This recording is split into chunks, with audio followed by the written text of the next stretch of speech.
ಈ ಕಾರ್ಯಕ್ರಮಕ್ಕೆ ಅವ್ರನ್ನ ಇನ್ವೈಟ್ ಮಾಡೋದಕ್ಕೆ ಪ್ರಯತ್ನ ಮಾಡಿದ್ವಿ, ಅವ್ರು ಸಿಗಲಿಲ್ಲ ನಮಗೆ. ಅವರು is called as father of agro tourism. ಅವರು ಕೃಷಿಯಲ್ಲಿ ಟೂರಿಸಮ್ ಅನ್ನ ಪ್ರಾರಂಭ ಮಾಡಿದ್ರು ಪ್ರಪ್ರಥಮವಾಗಿ ಮಹಾರಾಷ್ಟ್ರದಲ್ಲಿ. ಇದುವರೆಗೂ ಅವರು ಸುಮಾರು 60 ಜನ ಉದ್ಯಮಿಗಳನ್ನು ಪ್ರೋತ್ಸಾಹಿಸಿದ್ದಾರೆ. ಆ ಪ್ರೋತ್ಸಾಹನೆಯಿಂದ ಉದ್ಯಮಿಗಳಿಗೂ ಕೂಡ ಲಾಭ ಆಗಿದೆ. ಅವರು ವಾರ್ಷಿಕವಾಗಿ ಸುಮಾರು 58 ಕೋಟಿಗಳನ್ನು ಗಳಿಸ್ತಾ ಇದ್ದಾರೆ. ಕೃಷಿ ಉದ್ಯಮ ಈಗ ನೋಡಿ, ನಮ್ಮ ಕೃಷಿಯನ್ನು ನಾವು ತಗೊಂಡ್ರೆ ನಮ್ಮ ಸಮಾಜದಲ್ಲಿ ಅತ್ಯಂತ ಕಡೆಗಣಿಸಲ್ಪಟ್ಟಂತಹ ವರ್ಗ ಅಂದರೆ ರೈತ ವರ್ಗ. ಅದು ಬಹಳ ದುರದೃಷ್ಟಕರ. ಯಾಕಂದರೆ ರೈತ ಇಲ್ಲ ಅನ್ನೋದು ನಾವು ಬದುಕಕ್ಕೆ ಆಗಲ್ಲ. ಬೆಳಗ್ಗೆ ಎದ್ದ ತಕ್ಷಣ ನಾವೇನಾದರೂ ಟಿಫಿನ್ ಮಾಡಿದ್ರೆ ಅದು ರೈತ ಇರ್ತಾನೆ, ಊಟ ಮಾಡಿದರೆ ರೈತ ಇರ್ತಾನೆ ಅಲ್ವಾ? ಆದರೆ ರೈತರ ಸ್ಥಿತಿಗತಿಗಳನ್ನು ನಾವು ನೋಡ್ತಾ ಹೋದರೆ ಇದುವರೆಗೂ ಯಾವುದೇ ರೀತಿಯಾದಂತಹ ಒಂದು ಸುಧಾರಣೆ ಕಂಡು ಬಂದಿಲ್ಲ. ರೈತರ ಆದಾಯದಲ್ಲಾಯಿತು, ರೈತರ ಸ್ಥಿತಿಗತಿಗಳಾಯಿತು. ಇನ್ನೂ ಒಂದು ಹೆಜ್ಜೆ ಮುಂದಕ್ಕೆ ಹೋಗಿ ನಾನು ಏನು ಹೇಳಿ ಬಯಸ್ತೇನೆ ಅಂತಂದರೆ, ನಾವು ಮನೆಯಲ್ಲಿ ಹೆಣ್ಮಕ್ಳಿದ್ರೆ, ಮದುವೆ ಮಾಡೋ ಹೆಣ್ಮಕ್ಳಿದ್ರೆ ರೈತರಿಗೆ ಕೊಡಲ್ಲ. ಯಾರಾದರೂ ಗೌರ್ಮೆಂಟ್ ಪಿಯೋನ್ ಇದ್ರೆ ಕೊಡೋಣಪ್ಪ, ರೈತರಿಗೆ ಯಾಕೆ ಕೊಡೋದು, ಅಲ್ಲಿ ನನ್ನ ಮಗಳು ಕಷ್ಟಪಡ್ತಾಳೆ ಅಂತ ಹೇಳ್ತಾನೆ ಅಲ್ವಾ? ಹೀಗಾಗಿ ಈಗಿನ ಯುವ ಪೀಳಿಗೆಗೆ ಕೃಷಿಯಲ್ಲಿ ಆಸಕ್ತಿ ಕಡಿಮೆ ಆಗ್ತಾ ಇದೆ. ಸ್ವಾಮಿನಾಥನ್ ವರದಿ ಪ್ರಕಾರ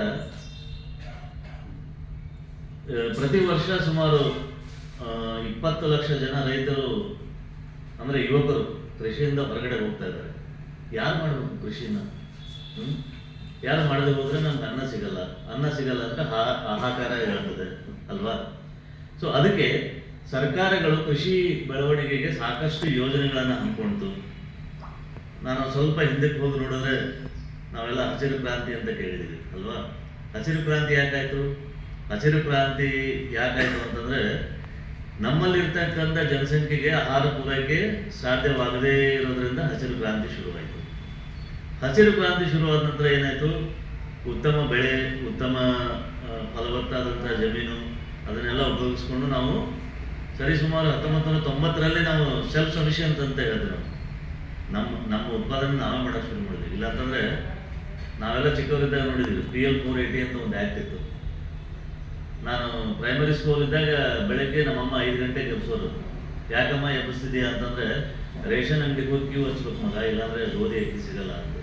ಆ ಸ್ಥಿತಿಯಿಂದ ನಾವೀಗ ಇನ್ನೂ ಹೆಚ್ಚಿನ ಉತ್ಪಾದನೆ ಮಾಡ್ತಾ ಇದ್ವಿ.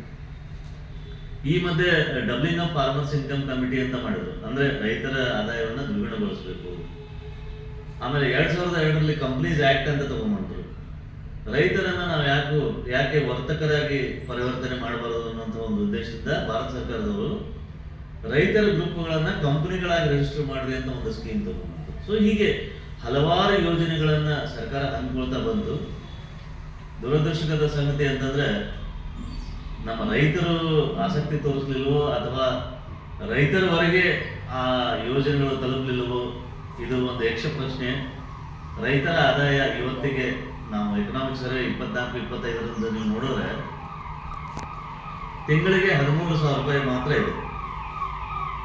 ತಿಂಗಳಿಗೆ 13,000 ರೂಪಾಯಿ ಮಾತ್ರ ಇದೆ. ಇದು ಆವರೇಜ್ ಇನ್ಕಮ್ ಹೇಳ್ತಾ ಇದ್ದೀನಿ ನಾನು. ಕೆಲವು ಕಡೆ ಎಲ್ಲ ಬಹಳ ಗಳಿಸ್ತಾ ಇದ್ದಾರೆ ರೈತರು ವೈಯಕ್ತಿಕವಾಗಿ.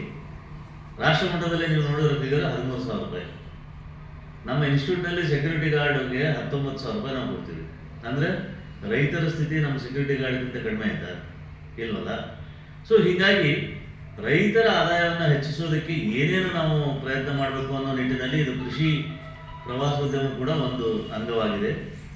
ಕೃಷಿ ಪ್ರವಾಸೋದ್ಯಮ ಈಗ ನಾನು ಹೇಳ್ದಂಗೆ ಹೊಸ ಕಾನ್ಸೆಪ್ಟು ಹೊಸದಾಗಿ ಬೆಳೀತಾ ಇದೆ. ಅದನ್ನು ಬೆಳವಣಿಗೆ ಮಾಡಬೇಕು ಅಂತ ದೇಶದ ಎಲ್ಲ ದಿಕ್ಕಿನಲ್ಲೂ ನಾನು ಸ್ವತಃ ಇದನ್ನು ನೋಡ್ಕೊಳ್ತಾ ಇದ್ದೀನಿ. ನನ್ನ ಮ್ಯಾನೇಜಲ್ಲಿ ನಾನು ಪ್ರಯಾಣಿಸಿ ಎಲ್ಲರನ್ನು ಉತ್ತೇಜನ ಪ್ರೋತ್ಸಾಹಿಸಿ ನಮ್ಮ ಹರ್ಷ ಅಂತ ನಮ್ಮ ನಾಲೆಜ್ ಪಾರ್ಟಿಸಿಪೆಂಟ್ಸ್ಗಳೆಲ್ಲ ತಗೊಂಡು ಕೃಷಿ ಪ್ರವಾಸೋದ್ಯಮವನ್ನು ನಾವು ಜನಪ್ರಿಯಗೊಳಿಸಲು ಪ್ರಯತ್ನ ಪಡ್ತಾ ಇದ್ದೀವಿ. ಏನಪ್ಪ ಇದು ಕೃಷಿ ಉದ್ಯಮ, ಕೃಷಿ ಪ್ರವಾಸೋದ್ಯಮ? ಕೃಷಿ ಪ್ರವಾಸೋದ್ಯಮ ಅಂತಂದರೆ ನೋಡಿ, ಈಗ ನಗರದಲ್ಲಿ ಸಂಖ್ಯೆ ಜಾಸ್ತಿ ಬೆಳೀತಾ ಇದೆ. ಹಳ್ಳಿಯಿಂದ ಎಲ್ಲರೂ ನಗರಕ್ಕೆ ಬರ್ತಾ ಇದ್ದಾರೆ.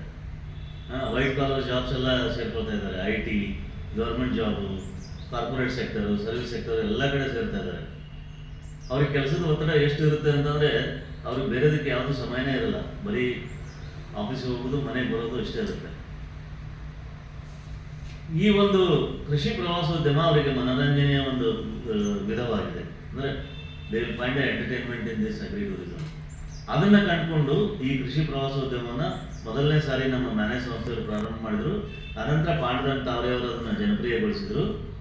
ಇದು ಬೆಳೀತಾ ಇದೆ ಈಗ. ಯಾಕೆಂದರೆ ಈಗ ನೋಡಿ, ನಾನಂತೂ ರೈತ, ನಾನು ಆ್ಯಕ್ಚುಯಲ್ ಕಲ್ಟಿವೇಷನ್ ಮಾಡಿದ್ದೀನಿ, ಭೂಮಿನ ಉಳುಮೆ ಮಾಡಿದ್ದೀನಿ. ನನ್ನ ಮಗಳಿಗೆ ಭತ್ತ ಹೇಗೆ ಹುಟ್ಟುತ್ತೆ ಅಂತ ಗೊತ್ತಿಲ್ಲ ಅಲ್ವಾ? ಅದೇ ಒಂದು ಅಟ್ರಾಕ್ಷನ್ ಪಾಯಿಂಟು. ಚಕ್ಕಡಿ ಗಾಡಿಯಲ್ಲಿ ಏನು ಹೆಂಗೆ ನಡೀತದೆ ಅಂತ ಅವ್ರಿಗೆ ಗೊತ್ತಿಲ್ಲ. ನೀವು ಅಗ್ರೋ ಟೂರಿಸಮಲ್ಲಿ ಅದನ್ನು ಮಾಡಿದ್ರೆ ಅವರಿಗೆ ಅದೇ ಒಂದು ಅಟ್ರಾಕ್ಷನ್ ಪಾಯಿಂಟು ಅಲ್ವಾ? ಕುರಿ ಸಾಕಣೆ ಹೆಂಗಾಗುತ್ತೆ,